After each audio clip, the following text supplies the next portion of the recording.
Another Saturday morning, and welcome to Pet Pals TV. I'm Patty. Back again with Paul Poteet, and I know I'm your man on Saturday, but you've been hanging out with our man Mitch too a little bit.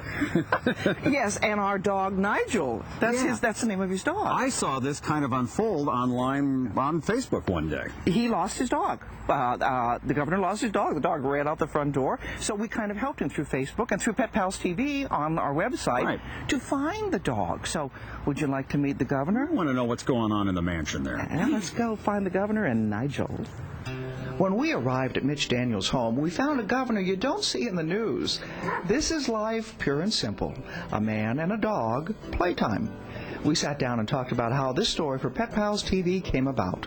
This whole interview all came about because you lost your dog, and we connected through Facebook. Tell me a little bit about that.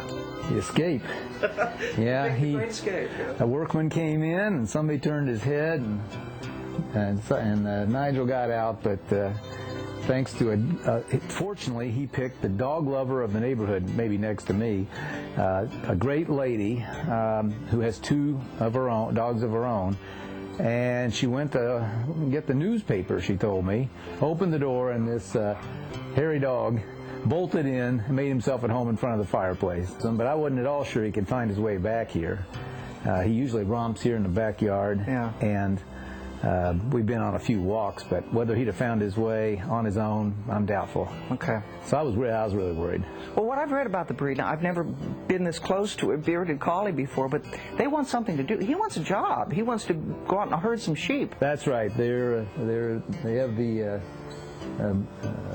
genes, for herding. I remember his predecessor, Lionel, who was our family dog for maybe 11 years, important years when our girls were growing up. We had a little swimming pool in the backyard, and he would never bark. He was really the most laid-back dog I've ever seen. But when the girls would be in the pool, he would herd them. I mean, he'd be running around and around and around. I think you have a little bit of a stressful job sometimes. Well, some days. Some days. He's never upset by anything that I did wrong at work. He never writes any hostile letters. Is he bipartisan too? I think he's partial to me. I think he's on my team. He's on your team. Yeah. Okay. So you got to remember, I've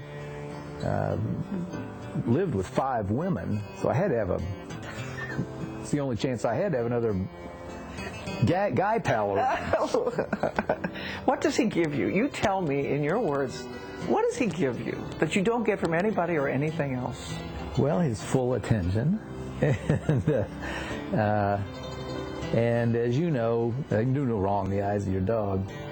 So he's fun to play with. You got a little look at that. So there have been some rumors that maybe you might want to run for president.